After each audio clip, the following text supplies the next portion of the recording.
मैं 15 साल की थी जब मेरी शादी एक 35 साल के मर्द से कर दी गई। मैं जिस घर में ब्याह कर गई वह लोग बहुत बड़े लोग थे। मेरा पति मुझे होटल ले जाता और मुझे कमरे में जाने का कहकर खुद नीचे चला जाता और मैं कमरे में जाकर सो जाती। जब सुबह उठती तो मेरा पति बिस्तर पर मौजूद होता और मेरा सारा जिस्म दर्द कर रहा होता। मेरे जिस्म का एक एक अंग दर्द कर रहा होता। एक दिन मैं कमरे में आई और आकर सोने का नाटक करने लगी। अभी थोड़ी ही देर गुजरी थी कि मेरा पति और उसके दोस्त मेरे साथ मेरी जिस घर में आँख खुली वे ज़्यादा बड़े लोग नहीं थे। हम एक मिडिल क्लास फैमिली से थे। मेरे पापा एक फैक्ट्री में काम करते थे। मेरे पापा दिन भर काम के सिलसिले से बाहर रहते, इसलिए मेरे ऊपर मेरे बाप का नहीं मेरी माँ का ज़्यादा असर था, क्योंकि दिन भर घर में मेरी माँ होती। मेरी माँ हमेशा कहती रहती कि मैं अपनी बेटी की शादी एक बहुत बड़े ख़ानदान में करूँगी और मेरे पापा इस बात के सख्त खिलाफ़ थे। मेरे पापा का कहना था कि हम मिडिल क्लास फैमिली से थे तो हम अपने ही लेवल वाले इंसान के यहाँ शादी करनी चाहिए। मेरे पापा बहुत शांत स्वभाव के थे और मेरी माँ बहुत तेज़ और चंचल थी। मेरे पापा तो माँ से ज़्यादा ठीक तरह से लड़ भी नहीं पाते थे, क्योंकि वे ज़्यादा बोलते ही नहीं थे। और मेरी माँ थी कि एक बात की 10 बात बनाती। हर दूसरे तीसरे दिन मेरी माँ और पापा के बीच झगड़ा होता रहता। मैं जब भी स्कूल जाती तो मेरी माँ मुँह फुला कर बैठी होती, क्योंकि उस टाइम पापा की भी ड्यूटी जाने का टाइम होता। जब स्कूल से वापस आती तो मेरी माँ बहुत खुश होती। मेरे स्कूल की गर्मियों की छुट्टी हुई तो हमने अपने मामा के घर घूमने के लिए जाने का फ़ैसला किया। मम्मी पापा दोनों राज़ी हो गए। हम अपने मामा के घर चले गए। मेरे मामा की 2 लड़की थी जो कि दोनों मुझसे बड़ी थी। वह दोनों मुझसे बहुत प्यार करती, मेरा बहुत ख्याल रखती, मुझे प्यार से सोना कहती, जबकि मेरा पूरा नाम सोनम था। मैं घर वापस अपने घर आने लगी तो मेरी मामा की लड़की मुझे बहुत सारे पैसे और गिफ्ट दिए। हमारी स्कूल की छुट्टियां ख़त्म हो गई थी। हम एक दिन स्कूल गए और स्कूल में एक डांस का प्रोग्राम था जिसमें बहुत सारी लड़कियों ने हिस्सा लिया। अपनी खूबसूरती और अपनी डांस के चलते मैंने सारी लड़कियों को पीछे कर दिया और इस साल बेस्ट डांस का खिताब अपने नाम कर लिया। हमने बी कंप्लीट कर लिया था। मेरा सपना एमए करने का था, लेकिन तभी मेरी पढ़ाई रुकवा दी गई, ये कहकर कि नौकरी तो मिलनी नहीं है और मेरा रिश्ता एक बहुत बड़े घर में तय हो गया।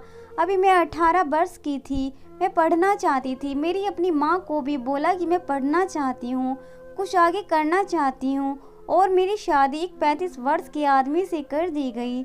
जब मैंने अपनी माँ से ये सवाल किया कि वह मुझसे कितना बड़ा है तो उन्होंने कहा कि खाते पीते घर से है, इतने बड़े लोग हैं, तेरी जैसी लड़कियां राज की यहाँ नौकरानी है। तू शुक्र मना राज का जिसने तुझे पसंद किया है, वरना तो वह इतना बड़ा है कि वह तुम्हें नौकरानी भी ना रखता। मेरे घर में सिर्फ मेरी माँ की चलती थी। मेरी माँ का फैसला होता था। मेरे पापा के लाख मना करने के बावजूद माँ ने मेरे पापा की और ना ही मेरी बात मानी। मैं अपनी माँ से लड़ जाया करती कि ना तो राज मुझे पसंद है और ना ही राज से मुझे शादी करनी है। राज मुझसे कितना बड़ा है। तो मेरी माँ कहती है कि राज हमारे लिए लॉटरी बंद कर आया है। उसका बहुत बड़ा बंगला है, उसकी बहुत बड़ी बड़ी दुकानें हैं और उसकी 2 कपड़े की मिल है, रानी बना कर रखेगा। और फिर सख्त लहजे में कहती कि जो मैंने कह दिया सो कह दिया। मेरी माँ की नज़रों में बंगला, गाड़ी और कपड़े की मिल ही सब कुछ थी। मेरी माँ पापा की ओर भी इम्प्रेस करने के लिए राज कभी कभी हमारे घर आ जाया करता था और बहुत सारे कपड़े और बहुत सारी ज़रूरत के सामान भी लेकर आता। राज मुझे बिल्कुल भी अच्छा नहीं लगता था। वह मुझसे कभी कभी बात करने की कोशिश करता, लेकिन जब भी वह मेरे घर आता तो मैं अपने आप को एक कमरे में बंद कर लेती। एक दिन राज मेरे घर आया और उसने चाय देने के लिए मुझे भेजा गया। चाय अभी टेबल पर रखी ही थी कि उसके दोस्त ने कहा, भाई भाभी तो बहुत मस्त हैं। उसकी ये बात सुनकर मुझे बहुत गुस्सा आया। दिल किया कि अभी इसको सुना दूं, लेकिन मैं कर भी क्या सकती थी। मेरे तो अपने भी मेरे साथ नहीं थे। मैं वापस आकर अपने आप को एक कमरे में बंद कर लिया और खूब रोती रही। और अब मेरे घर का सारा खर्चा राज उठाने लगा था। मेरे घर की हर छोटी बड़ी चीज़ उसी के पैसों से लाई हुई थी। उसने मेरे घर पर 2 नौकर भी रखे हुए थे, जिससे मेरी माँ को अब बहुत आराम मिल गया था। मेरी माँ मेरे साथ जैसा ट्रीट कर रही थी ऐसा तो कोई माँ सौतेली बेटी के साथ भी नहीं करती थी। एक दिन राज और उसके 4 दोस्त साथ में आए और उन्होंने माँ से कहा कि वह एक हफ्ते के लिए किसी काम से दुबई जा रहा था और उसने कहा कि वह जल्द ही वापस आएगा और फिर शादी करके सोनम को अपने साथ ले जाएगा।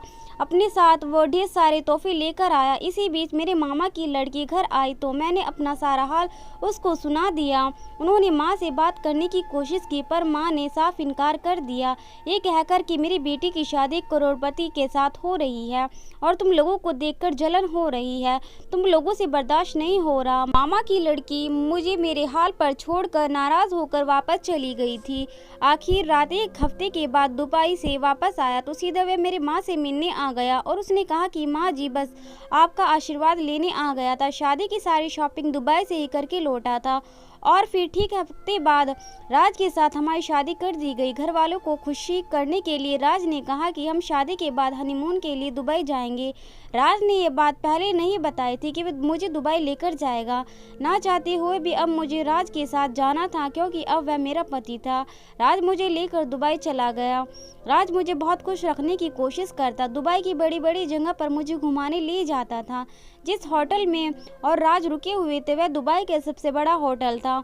हम बाहर से डिनर करके आ रहे थे कि राज के एक दोस्त का फ़ोन आया। राज ने मुझे कहा कि तुम कमरे में चलो, मैं दोस्त से मिलकर आता हूँ। मैं कमरे में गई और राज का इंतज़ार करते करते सो गई और जब सुबह हो गई और मेरी आँख खुली तो मैंने देखा कि राज मेरे बगल में लेटा हुआ था और मेरा जिस्म पूरा दर्द कर रहा था। मेरे जिस्म का एक एक अंग टूट रहा था। मैंने राज को जगाया और कहा कि पानी में तुमने कुछ मिलाया हुआ था क्या? तो राज ने कहा हाँ, एंटीबायोटिक थी। तो मैंने कहा कि मेरा सर दर्द कर रहा है और पूरा जिस्म टूट रहा है। तो उसने कहा कुछ नहीं, कल तुम्हें ज़्यादा चल फिर लिया हो इसलिए शायद ऐसा हो रहा है और एंटीबायोटिक तो मैं तभी यूज़ करता हूँ जब मैं थका हुआ होता हूँ, ये थकान को दूर कर देती है। मैंने भी राज की बातों पर यकीन कर लिया था कि शायद कल हम ज़्यादा चल फिर लिए थे इसलिए ऐसा हो रहा था। मैं उठी और नाश्ता ऑर्डर किया। मैंने राज से कहा उठो, नाश्ता आ गया है और नाश्ता कर लो। मुझ में चलने की ताकत नहीं थी। राज ने मुझे एक पाउडर पानी के अंदर घोल कर बना दिया और कहा कि इसे पी लो, सब ठीक हो जाएगा। मैंने पानी का घोल पी लिया और मैं फिर से सोने चली गई। थोड़ी देर बाद जब मैं सोकर उठी तो अब मैं बिल्कुल स्वस्थ और अच्छी थी। राज ने मुझे उठाया और कहा कि चलो अब तुम्हें मैं अपना बिजनेस दिखाता हूँ। मैंने कहा जहाँ दुबई में तुम्हारा बिजनेस? तो उसने कहा हाँ। मैंने कहा इससे पहले कि तो कभी नहीं बताया था। तो उसने कहा कि तुम्हें सरप्राइज़ देने के लिए नहीं बताया था। मैं राज के साथ उसका बिजनेस देखने के लिए गई। राज मुझे एक नाइट क्लब में ले गया तो मैंने राज जिससे कहा कि राज मुझे डांस करना नहीं आता। राज मेरा हाथ पकड़कर सीधा अंदर लेकर चला गया और कहा कि यही है हमारा बिजनेस। मैंने कहा नाइट क्लब? तुम यहाँ नाइट क्लब चलाते हो?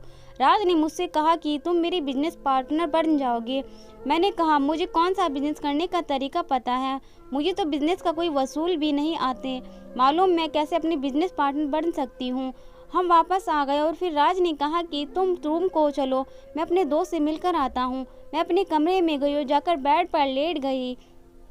मैं राज का इंतज़ार कर रही थी। इंतज़ार करते करते मुझे नींद आ गई और मैं सो गई। जब सुबह मेरी आँख खुली तो राज मेरे बगल में सो रहा था और मेरा पूरा जिस्म टूट रहा था। तो मुझे हैरानी हुई कि कल तो मैं ज़्यादा चली थी लेकिन आज तो मैं चली भी नहीं हूँ। आज मेरे साथ ऐसा क्या हो रहा है?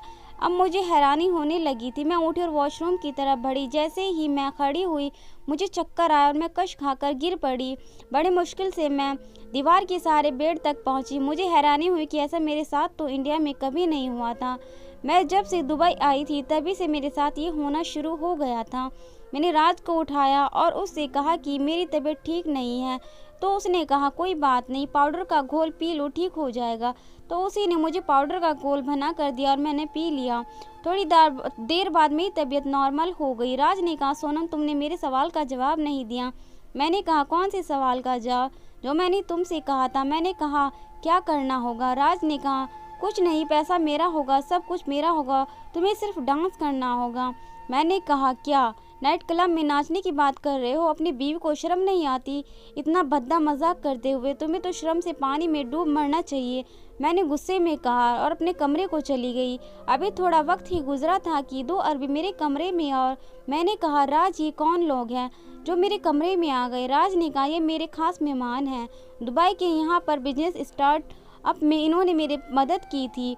तो अब ये मेरे ख़ास मेहमान हैं और इनकी मेहमान नवाज़ी आपको करनी है।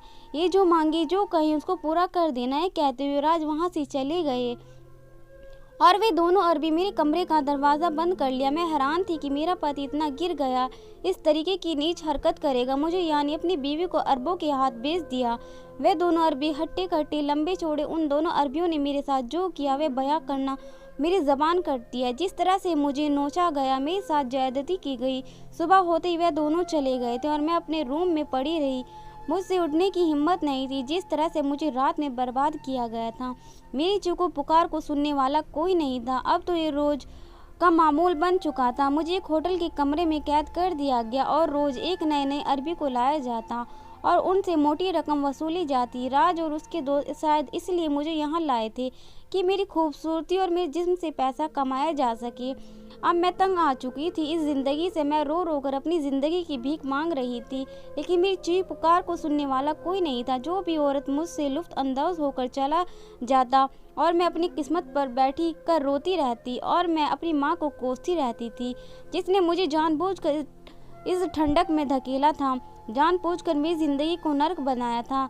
अब मुझे दुबई आए हुए 1 साल हो चुका था और 1 साल में मैं 1000 मौत मरी थी। एक दिन सब लोग कहीं गए हुए थे और गलती से दरवाज़ा लॉक करना भूल गए थे। इसी का फ़ायदा उठाकर मैं वहाँ से भाग निकली। मैं इंडिया तो आ नहीं सकती थी, मेरे पास पासपोर्ट नहीं था। मेरा पासपोर्ट राज के पास था और बगैर पासपोर्ट के अब मुझे दुबई पुलिस स्टेशन लेती तो मुझे जेल में डाल देती। लेकिन फिर मैंने सोचा कि इस जिल्लत की ज़िंदगी गुजारने से तो बेहतर है मैं जेल में ही रहती। और फिर मैंने हिम्मत करके दुबई पुलिस को सारा सच बता दिया। दुबई पुलिस ने होटल पर छापा मारकर उस होटल को सील कर दिया था और राज और उसके दोस्तों को पुलिस ने पकड़ लिया था। उसके क्लब को भी सील कर दिया गया। दुबई पुलिस ने मुझे वापस इंडिया भेज दिया। मेरी ज़िंदगी तो बर्बाद हो चुकी थी, लूट चुकी थी। रोते रोते मैं अपने घर पहुंची थी। मेरी मम्मी पापा ने देखते ही गले लगा लिया था और मैं फूट फूट कर रोने लगी।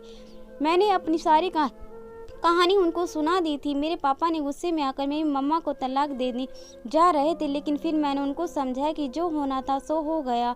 अब और घर तबाह करके मतलब क्या है। राज मुझे पानी का जो घोल बना कर देता था, असल में वह पानी का घोल नहीं होता था, वह ड्रग्स होता था जो मुझे धीरे धीरे नशे के आदी बना रहा था। हर माँ बाप को यही सोचना चाहिए। सिर्फ दौलत ही हर चीज़ नहीं होती। दौलत ही अपने बच्चों की खुशियाँ नहीं देख सकती। असल में जो हम देखते हैं वैसा नहीं होता। राज और उसके दोस्त एक फ्रॉड कंपनी चलाते थे, जिसके तहत इंडिया से लड़कियों को दुबई के लिए सप्लाई करते थे और वहाँ पर उनसे ब्याह बार बार नाइट क्लब में ज़बरदस्ती में छुड़वाया जाता। और एक मैं थी जो किसी तरह बचकर निकली थी। ऐसी ना जाने कितनी लड़कियाँ वहाँ पर आज भी फंसी हुई हैं। पैसे में ज़िंदगी में खुशियाँ नहीं खरीदी जा सकती, सुख चैन नहीं खरीदा जा सकता और लालच इंसान को बर्बाद कर देता है। मेरी माँ ने लालच किया था, जिसकी बर्बादी आज मैं अपनी जीती जागती उनके सामने खड़ी थी। मेरी माँ की हालत ऐसी थी कि ना वो जिंदा थी और ना वो मुर्दा, लेकिन अब पछताने से क्या फ़ायदा जब चिड़िया चुग गई खेत। तो दोस्तों, ये कहानी कैसी लगी कमेंट में ज़रूर बताना। मैं आपके लिए ऐसी वीडियो लाती रहूँगी। मेरे चैनल को सब्सक्राइब करें, लाइक करें वीडियो को और हंसते रहिए, मुस्कुराते रहिए। धन्यवाद।